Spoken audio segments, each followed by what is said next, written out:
പോരാട്ടം പോരാടി ഓട്ടമോടിടാ. ദൈവത്തിന്റെ ധന്യതിരുനാമം വാഴ്ത്തപ്പെടുമാറാകട്ടെ.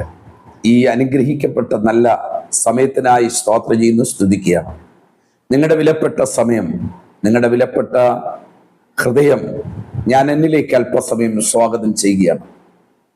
നമ്മൾ വിസ്മരിക്കാതെ പോകുന്ന, നിത്യതയെ തടയിടുന്ന ഒരു ചെറിയ വിഷയം നിങ്ങളുടെ മുമ്പിൽ ഹൃദയപൂർവ്വം സംസാരിപ്പാൻ ആഗ്രഹിക്കുകയാണ്.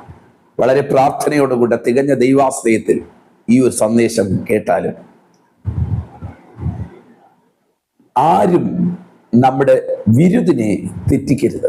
നമ്മുടെ ഓട്ടത്തെ, നമ്മുടെ കഴിവിനെ, നമുക്ക് ദൈവം വെച്ചിരിക്കുന്ന അനുഗ്രഹത്തെ തെറ്റിച്ച് കളയരുത്. Price the Lord. പലപ്പോഴും ആത്മീയ മണ്ഡലത്തിൽ ഇറങ്ങിയ പലരുടെയും ആത്മീയ ജീവിതം, അവരുടെ വിരുദ് തെറ്റിയാണ് അവർ പോയിക്കൊണ്ടിരിക്കുന്നത്. വിരുദ് എന്ന വാക്കിന്റെ അർത്ഥം ഒത്തിരി അർത്ഥങ്ങളുണ്ട്. അതിൽ ഒരർത്ഥം കഴിവെന്നും മറ്റൊരർത്ഥം സമ്മാനമെന്നൊക്കെ അതിനർത്ഥങ്ങളുണ്ട്. എന്ന് വെച്ചാൽ ദൈവം നമുക്ക് തരുന്ന കൃപയെ തെറ്റിക്കാൻ നമ്മൾ ഒരിക്കലും ആരുടെ മുമ്പിലും വിട്ടുകൊടുക്കരുത്. Price the Lord. ഇവിടെ പൗലോസ് അപ്പോസ്തലൻ കൊലോസ്യ ലേഖനം എഴുതുമ്പോൾ 2-ാം അധ്യായം 18-ാം വാക്യത്തിൽ 5 തരം മനുഷ്യരെ അവിടെ കാണാൻ സാധിക്കുന്നു. അവർ തെറ്റിക്കുന്നവരാണ് എന്ന് കൊലോസ്യ സഭയോട് അഭിഷക്തനായിരിക്കുന്ന പൗലോസ് അപ്പോസ്തലൻ അവരോട് പറയുക. വളരെ സിമ്പിളായിട്ട് നമുക്ക് തോന്നുന്ന ചില വിഷയങ്ങളാണ്. അത് നമ്മുടെ വിരുദിനെ തെറ്റിക്കും. Praise the lord. നിങ്ങൾ എപ്പോഴും മനസ്സിലാക്കണം, നമ്മൾ ഇറങ്ങി വന്നിരിക്കുന്നത് ഒരു പോർക്കളത്തിലാണ്, അല്ലെങ്കിൽ ഓട്ടക്കളത്തിലാണ് നമ്മൾ വന്നിരിക്കുന്നത്. ഈ ഓട്ടക്കളത്തിൽ ഒരുവന് ഒരു പ്രാവശ്യം മാത്രമേ ഓടാൻ പറ്റുകയുള്ളൂ. ഇനി ഓടണമെങ്കിൽ ഈ ഗെയിം കഴിഞ്ഞാൽ ഇനി പിന്നീട് കാത്തിരിക്കണം. ഇതുപോലെയാണ് ക്രിസ്തീയ ജീവിതത്തിൽ ഈ കൊച്ചായുസിൽ ഒരൊറ്റ ഓട്ട വേണം. ഓടി നിത്യത വരെ തികയ്ക്കണം. ഈ നിത്യതയിലേക്ക് എത്തിച്ചേരാതിരിക്കാൻ വേണ്ടിയാണ് പിശാച് വിശുദ്ധന്മാരുടെ വിരുദുകൾ തെറ്റിക്കാൻ പല തന്ത്രങ്ങളും മെനയുന്നത്. വിശുദ്ധ വേദപുസ്തകം പറയുന്നു, പിശാചിന്റെ തന്ത്രങ്ങളെ നിങ്ങൾ അറിയാത്തവരല്ലോ. പാപം ചെയ്യുന്നവന്റെ മേൽ പാപം വീണ്ടും പിശാച് കൊണ്ടിടാനൊന്നും അത്രയൊന്നും ഭോഷത്വമുള്ളവനല്ല പിശാച്. പാപം ചെയ്യുന്നവനും പാപം ചെയ്തുകൊണ്ടിരിക്കും. അത് വലിയ ടെൻഷനല്ല പിശാചിന്. പിശാചിന് ടെൻഷൻ ആരോടെന്ന് ചോദിച്ചാൽ, വിരുദ് തെറ്റാതെ ഓടുന്ന ഒരു വിശുദ്ധരെ തകർത്ത് കളയുവാൻ പിശാച് പല തന്ത്രങ്ങളും മെനയും. പക്ഷേ കൊലോസ്യ ലേഖനത്തിൽ പൗലോസ് സഭയോട് പറയുന്നു, നിങ്ങളുടെ വിരുദ് ആരും തെറ്റിക്കരുത്. അവിടെ 3-5 തരം ആൾക്കാരെ അവിടെ പൗലോസ് അപ്പോസ്തലൻ ചൂണ്ടിക്കാണിക്കുകയാണ്. ചിലപ്പോൾ നമ്മുടെ ഇടയിലും ആ 5 കൂട്ടം ആൾക്കാർ ഇപ്പോൾ കണ്ടേക്കാം, കഴിഞ്ഞ നാളുകൾ വന്നേക്കാം. ചിലപ്പോൾ നിങ്ങൾ അതിൽ കുടുങ്ങിയേക്കാം, ചിലപ്പോൾ അതിനെ നിങ്ങൾ തിരസ്കരിച്ച് ഓടിയേക്കാം. പക്ഷേ ഒരിക്കൽ കൂടി ഞാൻ പറയുന്നു, വിരുദ് തെറ്റരുത്. നിങ്ങളെ വിരുദ് തെറ്റിക്കാൻ നമ്മൾ പോലും അറിയാതെ നമ്മുടെ വിശുദ്ധ ജീവിതത്തിൽ കയറിപ്പറ്റുന്ന ചിലരെ പൗലോസ് അവിടെ പരിചയപ്പെടുത്തുകയാണ്.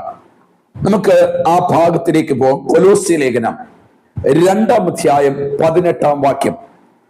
താഴ്മയിലും ദൂതന്മാരെ ആരാധിക്കുന്നതിലും രസിച്ച് സ്വന്തം ദർശനങ്ങളിൽ പ്രവേശിക്കുകയും തന്റെ ജഡമനസ്സിൽ വെറുതെ ചേർക്കുകയും തലയെ മുറുകെ പിടിക്കാതിരിക്കുകയും ചെയ്യുന്നവർ ആരും നിങ്ങളെ വിരുദ് തെറ്റിക്കരുത്. Praise the lord. ഈ 5 കൂട്ടം ആൾക്കാർ 5 കാറ്റഗറിയിൽപ്പെട്ട കാര്യങ്ങൾ പുറത്തുള്ളവരെ അല്ല പൗലോസ് പറയുന്നത്, ഇതിന് അകത്തുള്ളവരെ തന്നെയാണ് പറയുന്നത്. ഞാൻ കഴിഞ്ഞ എപ്പിസോഡിൽ പറഞ്ഞതുപോലെ തന്നെ ഒരിക്കൽ കൂടി ആവർത്തിക്കുന്നു, ഒരു വിശുദ്ധനെ തകർക്കാൻ പുറത്തുള്ളവന് കഴിയുകയില്ല, പുറത്തുനിന്നുള്ള ശക്തിക്ക് കഴിയുകയില്ല. അവനെ തകർക്കുവാൻ നേരിട്ട് വന്ന കഴിയില്ലെന്ന് പിശാചിനറിയാം. അതുകൊണ്ട് അകത്തുള്ളവരെ തന്ത്രപൂർവം പിശാച് ഇന്ന് കരങ്ങളിൽ എടുത്ത് അനേകരുടെ വിരുദ തെറ്റിക്കുമ്പോൾ, കർത്താവിന് വേണ്ടി വില കൊടുത്ത് സമയം മറന്ന് ദൈവസന്നിധിയിൽ കണ്ണുനീരൊഴുക്കുന്ന ദൈവഭൃത്യന്മാരെ, ദൈവദാസിമാരെ, നിങ്ങളുടെ വിരുദാരും തെറ്റിക്കാതിരിപ്പാൻ നിങ്ങൾ അവസാനം വരെയും സൂക്ഷിക്കുവാൻ പരിശുദ്ധാത്മാവിൽ ഞാൻ നിങ്ങളുടെ ആഹ്വാനം ചെയ്യുകയാണ്. നമ്മൾ തിരുവചനത്തിലോട്ട് കടക്കാൻ പോകുകയാണ്. അവിടെ പറയുന്നത് താഴ്മയിലും ദൂതന്മാരെ ആരാധിക്കുന്നതിലും രസിച്ചിരിക്കുന്ന ഒരു കൂട്ടം ആൾക്കാർ. ഒന്ന്, താഴ്മയിൽ രസിക്കുന്നവർ. താഴ്മയിൽ രസിക്കുന്നവർ. ആ സഭയ്ക്കകത്ത് അതിനകത്തൊരു ഗ്രൂപ്പ് ഉണ്ടായിരുന്നു, ഭയങ്കര താഴ്മയാ. സ്തോത്രം. ഒരാളെ കാണുമ്പോൾ അത് താഴ്ന്നു നിൽക്കും. ഇത് രാഷ്ട്രീയക്കാരുടെ ഒരു സ്വഭാവമാണ്. നിങ്ങൾക്ക് മനസ്സിലാവുന്നുണ്ടോ? ഇലക്ഷന് പോകുന്ന സമയത്ത് അവർ കൈകൂപ്പി നിൽക്കുന്നത് കാണുമ്പോൾ വോട്ട് കൊടുക്കണ്ട എന്ന് പറയുന്ന ഒരു മനസ്സ് പറയും, പാവം ഈ മനുഷ്യന് വോട്ട് കൊടുക്കണം. വോട്ട് കൊടുത്ത് ജയിച്ച ശേഷം പിന്നീട് കാണുമ്പോൾ ഇങ്ങനെയുള്ളൊരു ഗ്രൂപ്പ് നമ്മുടെ വിരുദ തെറ്റിക്കും. കാരണം ഇവർ പുറമെയാണ് ഇവരുടെ എന്താണ് താഴ്മ. ഇവർ അകത്തെന്തല്ല, താഴ്മയില്ല. ഒരു മനുഷ്യൻ താഴ്മ അവനുണ്ട് എന്നറിയുന്നത് വിശുദ്ധ ഫിലിപ്പിയ ലേഖനം 2-ാം അധ്യായത്തിൽ നമ്മളെ പഠിപ്പിക്കുന്നത് ഇങ്ങനെയാണ്. ഞാൻ വായിക്കുന്നു. ക്രിസ്തുവിൽ വല്ല പ്രബോധനവും ഉണ്ടെങ്കിൽ, സ്നേഹത്തിന്റെ വല്ല ആശ്വാസം ഉണ്ടെങ്കിൽ, എവിടെ? അകത്തുണ്ടെങ്കിൽ. ആത്മാവിന്റെ വല്ല കൂട്ടായ്മ ഉണ്ടെങ്കിൽ, വല്ല ആർദ്രതയും മനസ്സിലും ഉണ്ടെങ്കിൽ, നിങ്ങൾ ഏക മനസ്സുള്ളവരായി ഏക സ്നേഹം കൊണ്ട് ഐക്യമത്യപ്പെട്ട് ഏക ഭാവമുള്ളവരായി ഇങ്ങനെ എന്റെ സന്തോഷം പൂർണ്ണമാക്കും. ശാഠ്യത്താലോ ദുരഭിമാനത്താലോ ഒന്നും ചെയ്യാതെ താഴ്മയോട് ഓരോരുത്തർ മറ്റുള്ളവനെ തന്നെക്കാൾ ശ്രേഷ്ഠനെന്ന് എണ്ണിക്കൊള്ളുവിൻ. കണ്ടോ? താഴ്മയുണ്ടെന്ന് അറിഞ്ഞ് ഒരുത്തന്റെ മേൽ ഉണ്ടെങ്കിൽ അതെങ്ങനെയുള്ള താഴ്മയാണ്? ഓരോരുത്തർ മറ്റുള്ളവനെ തന്നെ ശ്രേഷ്ഠനെന്ന് എണ്ണുവാനുള്ള ഒരു മനസ്സുള്ളവൻ മാത്രമാണ് യഥാർത്ഥ താഴ്മ എന്ന് പറയുന്നത്. എന്നാൽ കൊലോസ്യ സഭയ്ക്കകത്ത് താഴ്മ അഭിനയിക്കുകയാണ്. പ്രസംഗിക്കുന്ന വേദികളിൽ ഓരോരുത്തർ താഴ്മ അഭിനയിക്കുകയാണ്.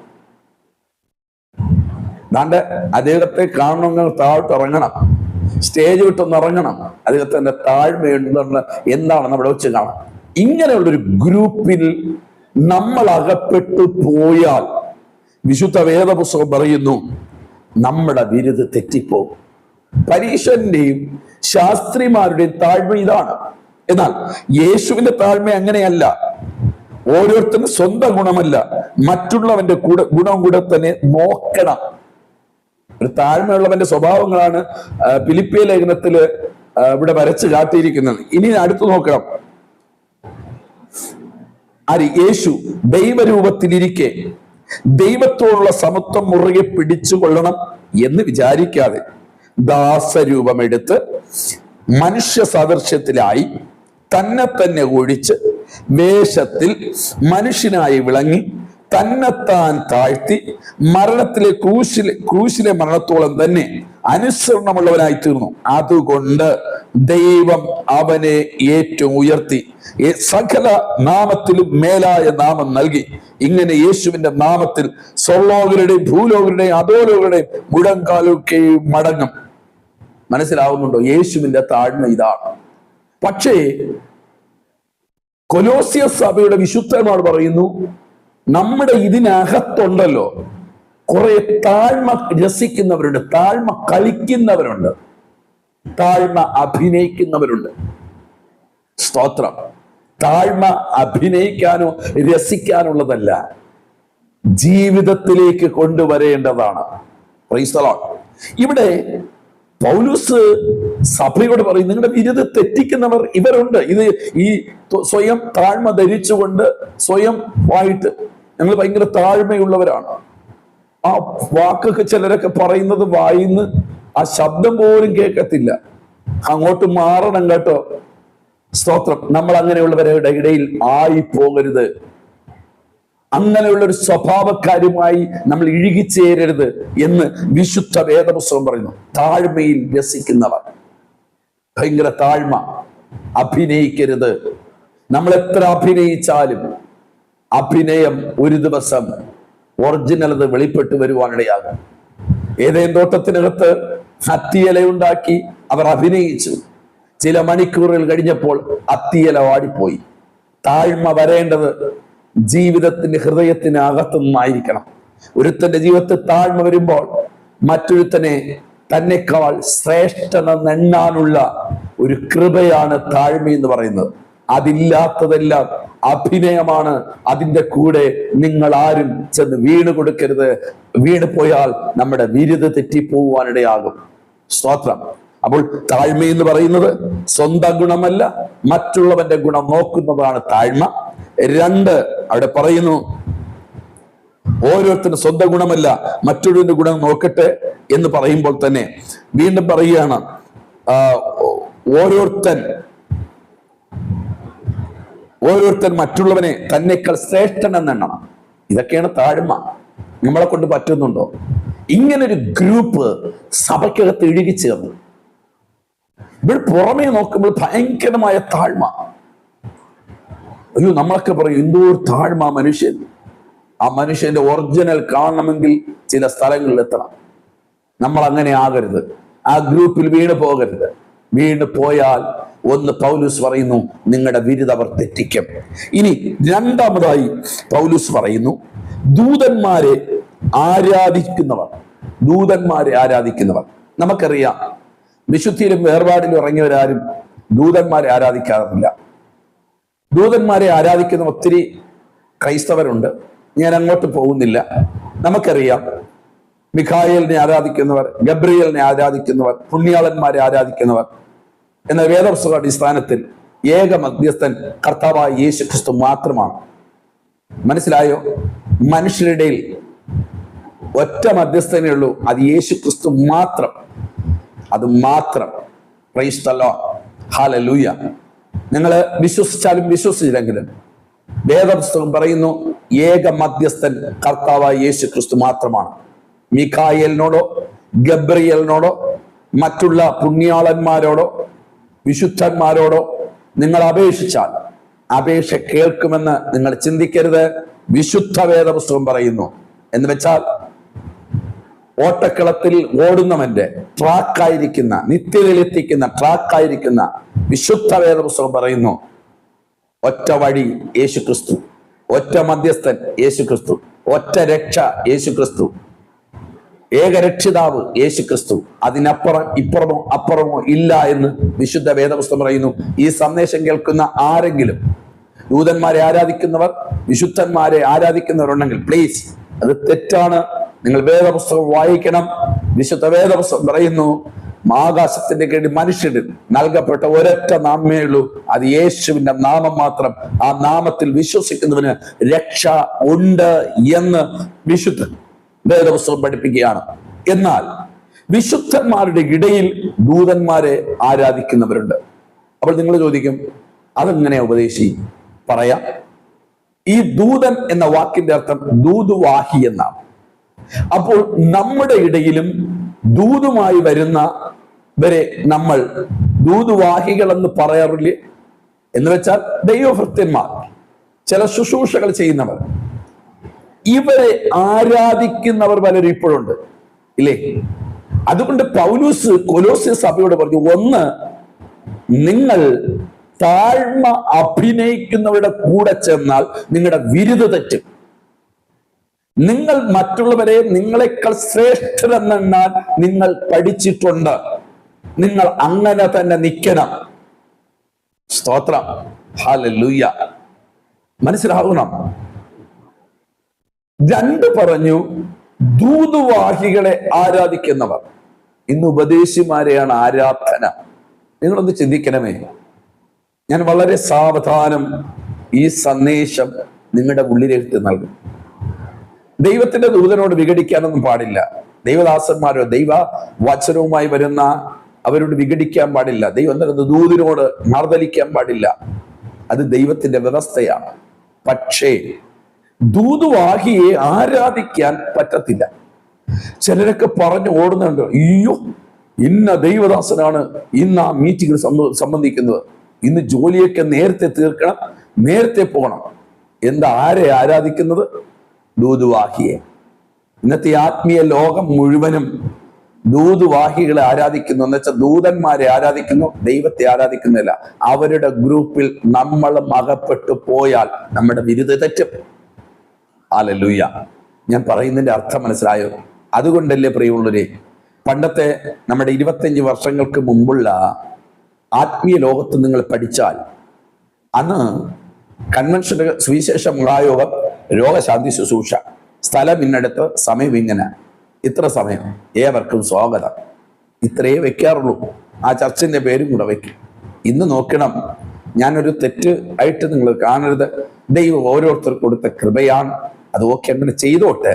പക്ഷെ വിശുദ്ധന്മാരോട് പറയുന്നത്, ദൈവദാസന്മാരെ ആരാധിക്കുന്നൊരു ഗ്രൂപ്പ് നമ്മുടെ ആത്മീയ ലോകത്ത് ഇറങ്ങി.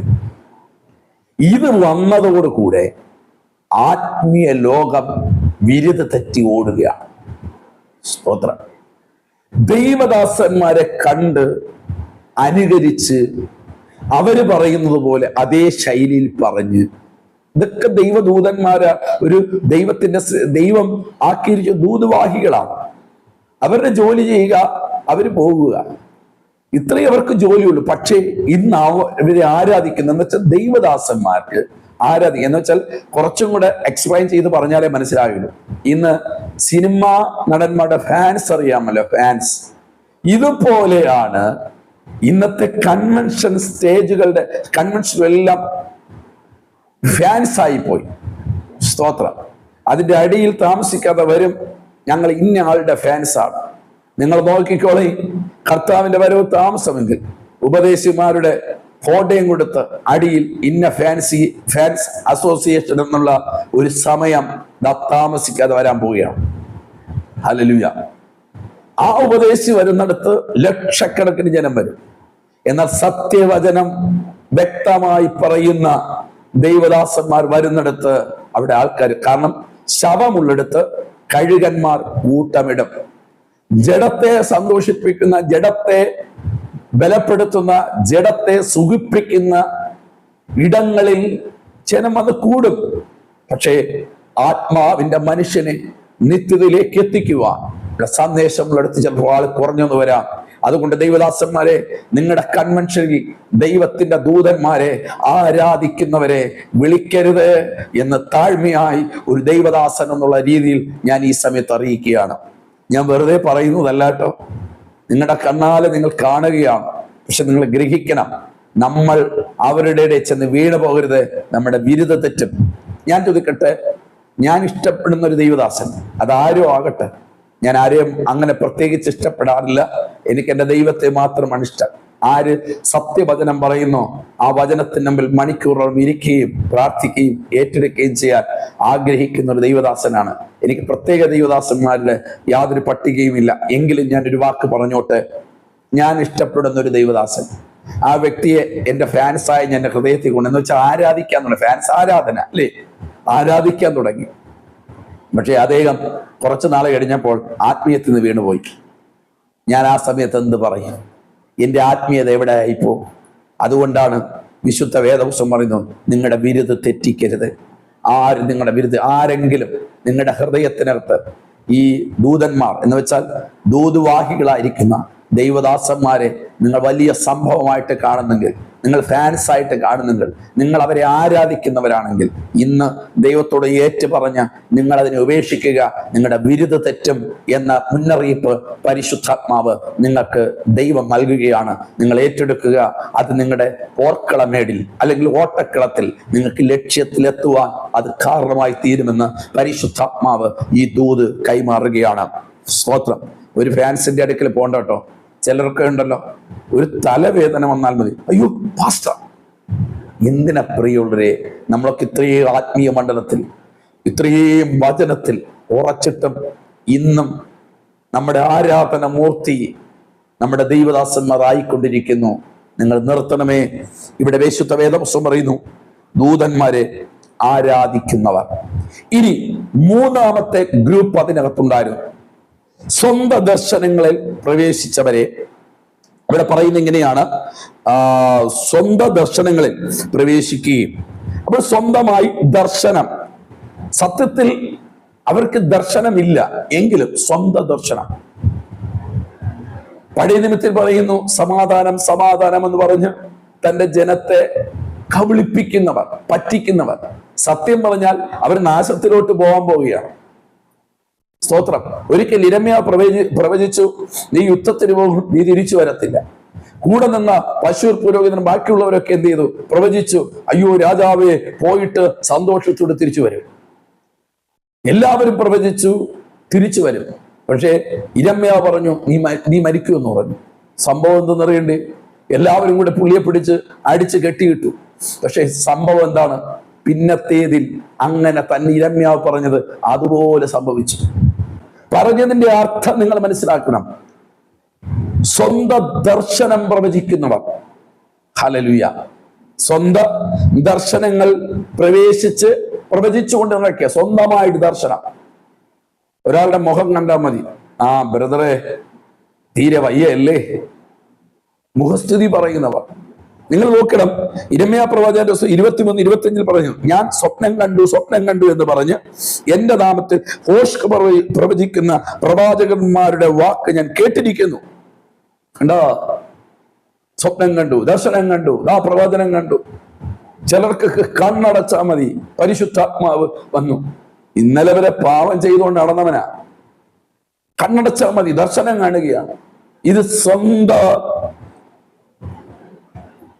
സ്വന്തം ദർശനമാണ്, ദൈവം കൊടുക്കുന്ന ദർശനമല്ല. അതിൽ ഇരമ്യാ പ്രവചന പുസ്തകം 23-25 ഒരിക്കലും വായിക്കുന്നു, ഞാൻ സ്വപ്നം കണ്ടു എന്ന് പറഞ്ഞ് എന്റെ നാമത്തിൽ, ആരുടെ? ദൈവത്തിന്റെ നാമത്തിൽ ഭോഷ്ക് പ്രവചിക്കുന്ന പ്രവാചകങ്ങളുടെ വാക്ക് ഞാൻ കേട്ടിരിക്കുന്നു. അവർ നമ്മുടെ വിരുദ്ധ തെറ്റിക്കുക. സ്തോത്രം, ഹല്ലേലൂയ. അവർ ഭോഷ്കാണ് പറയുന്നത്. ആരുടെ നാമത്തിൽ? ദൈവത്തിന്റെ നാമത്തിൽ. തീമോഥെയോസിനോട് പൗലോസ് പറയുന്ന വാക്ക്, പ്രവചനം തുച്ഛീകരിക്കരുത്, പക്ഷെ എന്ത് ചെയ്യണം? നല്ലത് മുറുകെ പിടിക്കണം. അതിനാണ് വിശുദ്ധന്മാർക്ക് വിവേചനത്തിന്റെ ആത്മാവ് വേണ്ടത്. ഒരു പ്രവാചകൻ എന്ന് പ്രവചിച്ചു, അത് അദ്ദേഹത്തിൽ നിന്നാണ് വന്നത്, ദൈവത്തിൽ നിന്ന് വന്നതാണോ എന്ന് തെളിയിക്കുന്നത് എങ്ങനെയാ? നമ്മൾ വിവേചിക്കണം. ഒന്ന്, നമ്മൾ ചിന്തിക്കേണ്ടത് ആ പറഞ്ഞ പ്രവചനം നമ്മുടെ ജീവിതത്തിനകത്ത്, അതിനകത്ത് നോക്കേണ്ടത് വചനമാണ്. വചനത്തിനകത്ത്, വചനം അല്ലെങ്കിൽ കർത്താവ് പറഞ്ഞതുപോലെയാണോ?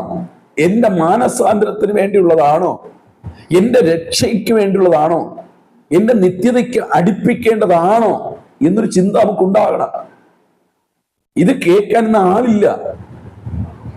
ഇന്ന് വാലല്ല തലയാക്കുമെന്ന് പറയുമ്പോൾ അതിന്റെ കൂടെ വിശുദ്ധന്മാർ ഓടിപ്പോവുകയാണ്. എനിക്ക് 100 കണക്കിന് ആൾക്കാരെ എനിക്കറിയാം. വിശുദ്ധിയിൽ തികഞ്ഞു നിന്നവർ, വേർപാടിന്റെ മുഖമുദ്രയുള്ളവർ ഇന്ന് ആത്മീയമണ്ഡലത്തിൽ അവർ അകന്നു നിൽക്കുകയാണ്. റീസൺ എന്താണ്? ഒരൊറ്റ കാര്യം മാത്രമേ ഉള്ളൂ, പ്രവചനം, സ്വപ്നം, കള്ളപ്രവചനങ്ങൾ, കള്ള സ്വപ്നങ്ങൾ. ഞാൻ സ്വപ്നം കണ്ടേ ദൈവത്തിന്റെ, എന്നിട്ട് ദൈവത്തിന്റെ നാമം കൂടെ എടുത്തിടും. പരിശുദ്ധാത്മാവിനോട് പറയുന്നു. ഞാൻ മുമ്പ് ഒരു വീഡിയോയിൽ ഞാൻ സംസാരിച്ചു എന്ന് എനിക്ക് തോന്നുന്നു. എന്റെ പിതാവ് പ്രാർത്ഥിക്കുന്നൊരു പിതാവാണ്. എന്റെ പിതാവ് പ്രാർത്ഥിക്കുമ്പോൾ പെട്ടെന്ന് മനസ്സിൽ തോന്നി, ഇന്ന ചർച്ചിന് അവിടെ പണിയാണ്, കുറച്ച് ക്യാഷ് കൊടുക്കണം. എന്റെ പ്രിയ പിതാവ് ആരും അറിയാതെ ആ ദൈവദാസനെ വിളിച്ചു, പൈസ കൊടുത്തു, പ്രാർത്ഥിച്ചു. ആ ദൈവദാസൻ പോയി. 2 ആഴ്ച കഴിഞ്ഞപ്പോൾ ആ ദൈവദാസൻ അവിടുത്തെ വിശ്വാസിയെ വിട്ട് എന്റെ പിതാവിനോട് പറയും, ഞാൻ പ്രാർത്ഥിച്ചു കൊണ്ടിരുന്നപ്പോൾ കുറച്ച് ക്യാഷും കൂടെ തരാൻ ദൈവാത്മാവ് എന്നോട് ആലോചന പറയുന്നു പറഞ്ഞു. ഇന്നും ആ ദൈവദാസനുണ്ട്, വലിയൊരു പ്രവാചകനാണ്, വലിയൊരു അഭിഷക്തനാണ്, ഞാൻ സ്തോത്രം ചെയ്യുന്നു. പക്ഷേ എൻ്റെ പിതാവിൻ്റെ അടുക്കൽ വന്നപ്പോൾ പിതാവ് പറഞ്ഞു, എന്നോട് ദൈവം പറഞ്ഞില്ല. എന്നോട് ദൈവം പറഞ്ഞപ്പോഴാണ് ഞാൻ തന്നത്, ഇപ്പോൾ എന്നോട് പറഞ്ഞിട്ടില്ല. സ്തോത്രം. ഞാൻ പറഞ്ഞതിന്റെ സാരം നിങ്ങൾ മനസ്സിലാക്കണം. എല്ലാ പ്രവചനങ്ങളും പ്രവചനമല്ല. എല്ലാ പ്രവചനങ്ങളും ദൈവത്തിൽ നിന്നല്ല വന്നത്. ഇത് നമ്മുടെ വിരുദ്ധ തെറ്റിക്കും, ഇത് നമ്മുടെ വിരുദ്ധ തെറ്റിക്കും. അതുകൊണ്ടാണ് പൗലോസ് പറഞ്ഞത്, സ്വന്തം ദർശനങ്ങളെ പ്രവചിക്കുന്നവർ അവരെ നിങ്ങൾ സൂക്ഷിക്കണം. അപ്പോൾ നമ്മൾ 3 കാര്യം നമ്മൾ ചിന്തിച്ചു. ഒന്ന്, സ്വന്തമായി താഴ്മയിൽ രസിക്കുന്നവൻ എന്ന് വെച്ചാൽ ഞാൻ ഭയങ്കര താഴ്മയുള്ളവനെന്ന് അഭിനയിക്കുന്നവരുടെ ഇടയിൽ വീഴരുത്, നിങ്ങളുടെ വിരുദ്ധ തെറ്റിപ്പോകും. 2 പറഞ്ഞു, ദൂതന്മാരെ ആരാധിക്കുന്നവർ. ഏത് ദൂതന്മാർ? നമ്മുടെ ആത്മീയ മണ്ഡലം വിട്ട് ഞാൻ പറഞ്ഞു, ഗബ്രിയേൽ, മിഖായേൽ, വിശുദ്ധന്മാർ, ഇങ്ങനെ അവരുടെ കൂടെ ആണെങ്കിൽ നിങ്ങളുടെ വിരുദ്ധ തെറ്റിയും. 2, ആത്മീയ മണ്ഡലത്തിൽ നിൽക്കുന്നവർ പറയുന്നു, ദൈവദാസന്മാർ ദൂതുവാഹികളാണ്, അവരെ ആരാധിക്കുന്ന വലിയൊരു ആത്മീയ ലോകത്തിലാണ് നമ്മൾ ജീവിക്കുന്നത്. അവരുടെ ഇടയിൽ ചെന്ന് വീണുപോയാൽ നിങ്ങളുടെ വിരുദ്ധ തെറ്റുവാനിടയാകും. 3 പറഞ്ഞു, സ്വന്തം ദർശനങ്ങൾ പ്രവചിക്കുന്നവർ. ദർശനങ്ങൾ, സ്വപ്നങ്ങൾ കാണുന്നവരുടെ വാക്ക് കേട്ട് അവരെ ഫോളോ ചെയ്താൽ നിങ്ങളുടെ വിരുദ്ധ തെറ്റും. ആകയാൽ തിരിച്ചറിയുക. ഇനി 4-മതായി, ജഡ മനസ്സിൽ വെറുതെ ചീർക്കുന്നവർ. ജഡത്തിന്റെ മനസ്സിലുണ്ടല്ലോ വെറുതെ ചീർക്കും. എന്താണ് ജഡ മനസ്സ്? അവർ ആത്മീയരെന്ന നടിക്കും. എനിക്കെല്ലാം അറിയാം, എനിക്ക് ഭയങ്കര പ്രാർത്ഥനയുണ്ട്, ഞാൻ ഭയങ്കര വിശുദ്ധനാണ്. ഇതാരാ ചെയ്യുന്നത്? ജഡ മനുഷ്യൻ. നിങ്ങൾ എപ്പോഴും മനസ്സിലാക്കണം, ഒരു ആത്മീയന്റെ ഏറ്റവും വലിയ പ്രത്യേകത എന്ന് പറയുന്നത് അവന്റെ താഴ്മയാണ്. സ്തോത്രം. റോമർക്കെഴുതിയിരിക്കുന്ന 8-ാം അധ്യായം അതിന്റെ 5-ാം വാക്യം നിങ്ങൾ വായിക്കും. ജഡ സ്വഭാവമുള്ളവൻ ജഡത്തിനും, ആത്മസ്വഭാവമുള്ളവൻ ആത്മാവിനുള്ളത് ചിന്തിക്കുന്നു. ഇനി അടുത്ത വാക്യം, ജഡത്തിന്റെ ചിന്ത മരണം, ആത്മാവിന്റെ ചിന്തയോ ജീവനും സമാധാനവും തന്നെ. ഒരുവന്റെ അടുക്കൽ നിങ്ങൾ ചെല്ലുമ്പോൾ അവൻ ആത്മമണ്ഡലത്തിൽ നിൽക്കുന്നവനാണെങ്കിൽ, അല്ലെങ്കിൽ നിത്യതയ്ക്ക് വേണ്ടി ഒരുക്കപ്പെടുന്നവരാണെങ്കിൽ, അവന് 2 പ്രധാനപ്പെട്ട കാര്യമുണ്ടാകും. ഒന്ന്, അവന്റെ ജീവിതത്തിനകത്ത് ജീവൻ, നിത്യമായ ജീവൻ, എൻ്റേണൽ ലൈഫ് എന്ന് വെച്ചാൽ നിത്യതയെ കുറിച്ചുള്ള ഒരു വെളിപ്പാട്, ഒരു ജീവൻ അവന്റെ ഉള്ളിനകത്തുണ്ടാകും. അവൻ പറയുന്നതെല്ലാം നിത്യതയെ കുറിച്ചായിരിക്കും. അവൻ പറയുന്നതെല്ലാം ദൈവികമായുള്ളതായിരിക്കും. അവൻ പറയുന്നതെല്ലാം നമ്മുടെ ആത്മീയ മണ്ഡലത്തെ ഉയർത്തുന്നതായിരിക്കും. അവൻ പറയുന്നതെല്ലാം നമ്മുടെ ആത്മീയ ജീവിതത്തെ പണിയുന്നതായിരിക്കും. അവൻ പറയുന്നതെല്ലാം നിത്യതയിലേക്ക് നമ്മളെ വഴി നടത്തുന്ന വാക്കുകളായിരിക്കും. 2-മതായി പറയുന്നത്, അവന് സമാധാനവും ഉണ്ടായിരിക്കും. അവൻ പറയുന്ന കാര്യങ്ങളിൽ വളരെ പീസായിരിക്കും, സമാധാനമായിരിക്കും. അവന്റെ സ്വഭാവം തന്നെ സമാധാനമായിരിക്കും. ആരാണ്? ആത്മീയൻ. എന്നാൽ ജഡീകന്റെ ചിന്ത എന്താ? ജഡത്തിന്റെ ചിന്ത ദൈവത്തോടുള്ള ശത്രുത്വം. അത് ദൈവത്തിന്റെ ന്യായപ്രമാണത്തിന് കീഴ്പ്പെടുകയില്ല, കീഴ്പ്പെടുവാൻ കഴിയുന്നതുമില്ല. ജഡ സ്വഭാവമുള്ളവർക്ക് ദൈവത്തെ പ്രസാദിപ്പിക്കാൻ കഴിയില്ല. ഇവരുടെ ഗ്രൂപ്പിൽ നമ്മൾ എന്ത് ചെയ്യരുത്? വീണ് പോയാൽ നമ്മുടെ വിരുദ്ധ തെറ്റ്. മനസ്സിലാവുന്നുണ്ടോ? നമ്മൾ എപ്പോഴും മനസ്സിലാക്കണം. ജഡ സ്വഭാവമുള്ളവർ നിങ്ങൾ മനസ്സിലാക്കണം. അവർ ഭയങ്കര വെള്ളയൊക്കെ ഇട്ട് ഭയങ്കര അന്യഭാഷയും ഭയങ്കര പ്രവചനവും ഭയങ്കര അത്ഭുതമൊക്കെ ആയിരിക്കും. നല്ല കാര്യം. ഞാൻ വെള്ളയും എന്ന് ഞാൻ ആവർത്തിച്ച് പറയുന്നത്, ഞാൻ അത് ഇടുന്നത് കൊണ്ടാണ് ഞാൻ പറയുന്നത്. ക്ലീൻ ഷേവ് ചെയ്തൊന്നും ഞാൻ അതുകൊണ്ടാണ് ഞാൻ അങ്ങനെ എൻ്റെ ലൈഫിലാണ് ഞാൻ പറയുന്നത്. ഞാൻ ഒരു അഭിഷക്തന്മാരെയോ ഒരു വിശുദ്ധന്മാരെയോ അങ്ങനെ ധരിക്കുന്നവരെയോ ഇൻസൾട്ട് ചെയ്യുന്നതല്ല. പ്ലീസ്, ഞാൻ പറയുന്ന വാക്ക് നിങ്ങൾ ശ്രദ്ധിക്കണം. ഇങ്ങനെയുള്ളവർക്കൊരു സ്വഭാവം എന്ന് വെച്ചാൽ അവരെക്കാൾ വലിയവർ ലോകത്താരുമില്ല. അവര് മാത്രമേ സ്വർഗത്തിൽ പോകൂ. ബാക്കിയുള്ളൊരു പാവപ്പെട്ടവനെ കണ്ടാൽ അവർക്ക് ഉച്ചത്തോടെ കാണും. പ്രാർത്ഥനയിൽ പ്രാർത്ഥിച്ചുകൊണ്ടിരിക്കുന്ന വാക്കിലോ ഒന്ന് തെറ്റിപ്പോയാൽ അറിയാതിരുന്ന് ചിരിക്കും. ബൈബിൾ വായിക്കുമ്പോൾ ശബ്ദമുയർത്തി വായിക്കുന്നുണ്ടെങ്കിൽ ഒരു വാക്ക് തെറ്റിപ്പോയാൽ അവിടെ നിന്ന് സ്റ്റേജിൽ നിന്ന് എന്താ പറ്റിയത്? ഇതൊക്കെ ജഡമനസ്സിന്റെ സ്വഭാവം. ഹല്ലേലൂയ. നമ്മൾ ഒരിക്കലും അങ്ങനെ ആകരുത്. നമ്മളെല്ലാം വീണ് എണീറ്റിട്ടാണ് നമ്മൾ നിവർന്ന് നിൽക്കുന്നത്.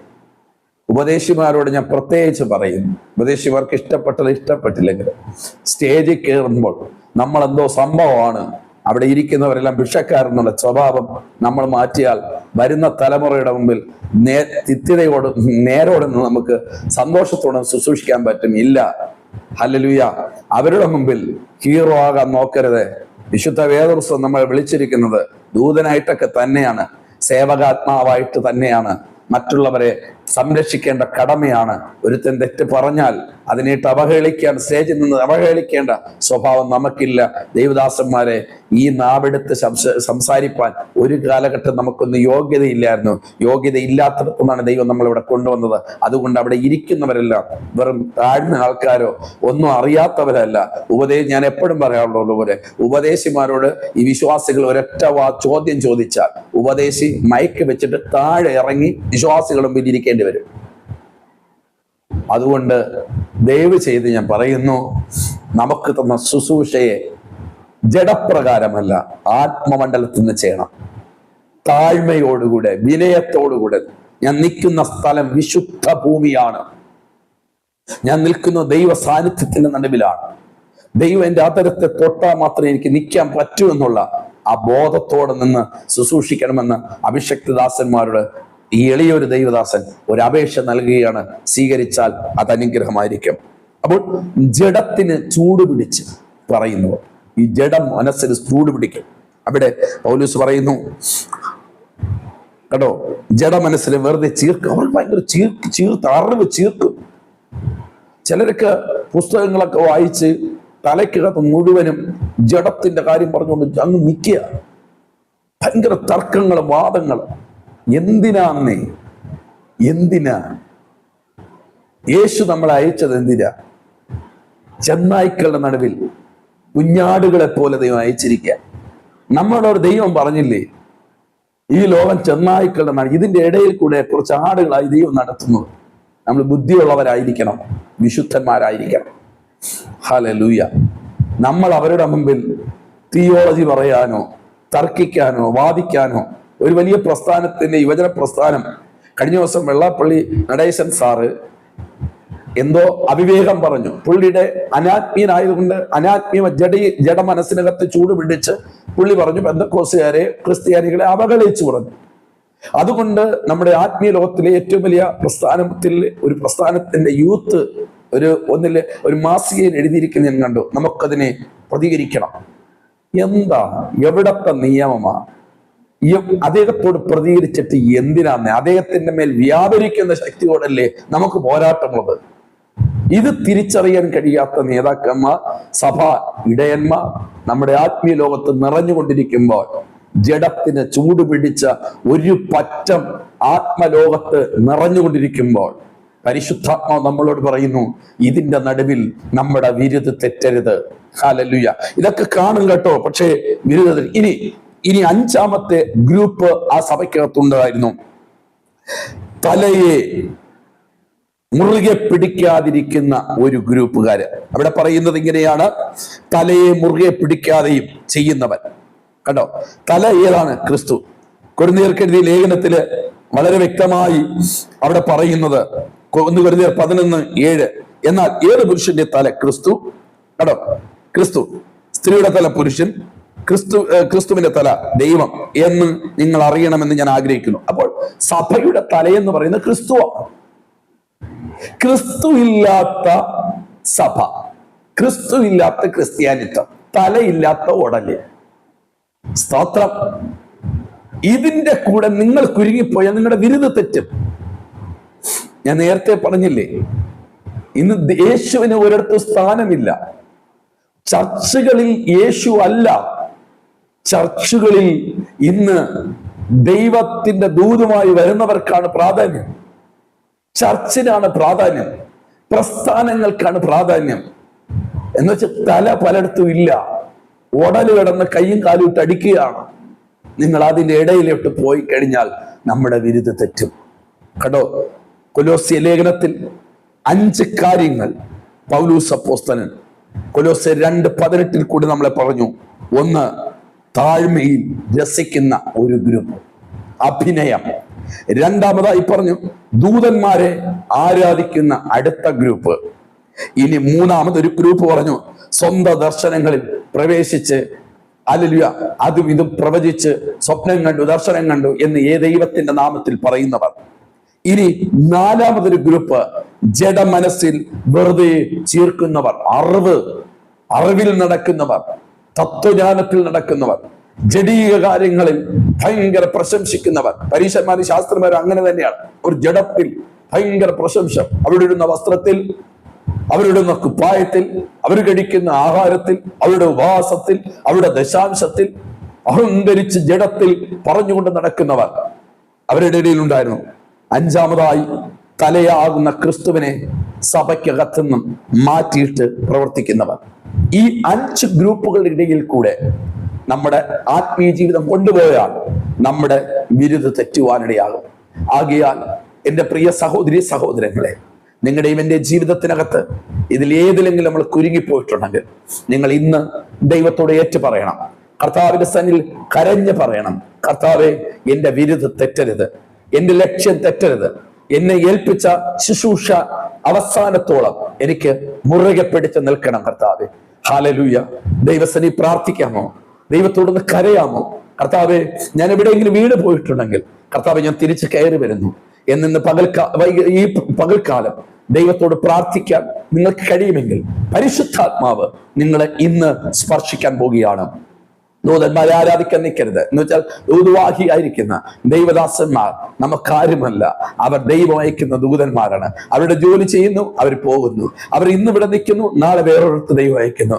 ദൈവദാസന്മാരോട് പറയുന്നു, നിങ്ങൾ ഒരു ഫാൻസ് ഉണ്ടാക്കാൻ നിൽക്കരുത്, ഒരു ഗ്രൂപ്പ് ഉണ്ടാക്കാൻ നിൽക്കരുത്.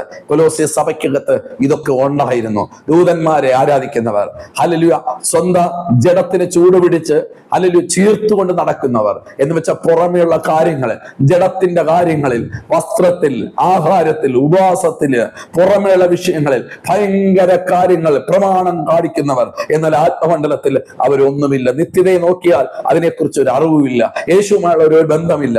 ഇനി സഭയ്ക്കകത്ത് സഭയാകുന്ന ഉടലിന് തലയാകുന്ന ക്രിസ്തുവില്ലാത്ത അനേക സഭകൾ, വ്യക്തികൾ. എന്നാൽ ഇന്ന് ഞാൻ നിങ്ങളോട് പറയുന്നു, ഈ 5 കാര്യത്തിൽ എവിടെയെങ്കിലും വീഴ്ചകൾ ഉണ്ടെങ്കിൽ, ആരെങ്കിലും നിങ്ങളോട് നാല് സമാധാനം എന്ന് പറഞ്ഞോ, അല്ലെങ്കിൽ സ്വപ്നം കണ്ടേ എന്ന് പറഞ്ഞ് ദൈവത്തിന്റെ നാമത്തിൽ നിങ്ങളുടെ പ്രവചിക്കാൻ വരുമ്പോൾ നിങ്ങൾ ഇത് ദൈവത്തിൽ നിന്നാണോ എന്ന് ചോദിച്ചിട്ട് അല്ലാതെ നിങ്ങൾ ആ ദൂതിനെ മുറുകെ പിടിക്കരുത്. നിങ്ങൾ പ്രാർത്ഥിക്കുക, കർത്താവേ, ഈ 5 വിഷയത്തിൽ ഞാൻ എവിടെയൊക്കെ കുരുങ്ങിപ്പോയിട്ടുണ്ട്, എവിടെയൊക്കെ വീണു പോയിട്ടുണ്ട്, എന്റെ വിരുദ്ധ തെറ്റരുത് കർത്താവേ. എന്റെ ഓട്ടവും അധ്വാനവും വെറുതെയായി പോകരുത് കർത്താവേ. ഓട്ടക്കളത്തിൽ ഓടുന്നവൻ അനേകരോടുന്നു, എങ്കിലും ഒരുവനെ വിരുദ് പ്രാപിക്കുന്നുള്ളൂ. ഇന്ന് പകൽക്കാലം വിരുദ് പ്രാപിക്കാൻ തക്കവണ്ണം ഓടണം. ഹല്ലേലൂയ. നമ്മുടെ ഓട്ടക്കളത്തിലാണ് നിൽക്കുന്നത്. ഗാലറിയിൽ നിന്നും ഇഷ്ടംപോലെ കരഘോഷങ്ങൾ കേൾക്കും, അപവാദങ്ങൾ കേൾക്കും, അതും ഇതുമൊക്കെ പറയും, പ്രശംസാ വാക്കുകൾ പറയും, അപമാന വാക്കുകൾ പറയും. ഓടുന്നവൻ ശ്രദ്ധയോടെ ഓടും. അതേ പ്രിയമുള്ളവരെ, ഈ പ്രാർത്ഥനയുടെ നടുവിൽ ഞാൻ നിങ്ങൾക്ക് വേണ്ടി ഒരു നിമിഷം പ്രാർത്ഥിക്കാൻ പോവുകയാണ്. ഈ സന്ദേശം നിങ്ങൾ അകത്തേക്കൊന്ന് ഉറങ്ങുവാൻ നമുക്കൊരു നിമിഷം പ്രാർത്ഥിക്കാം.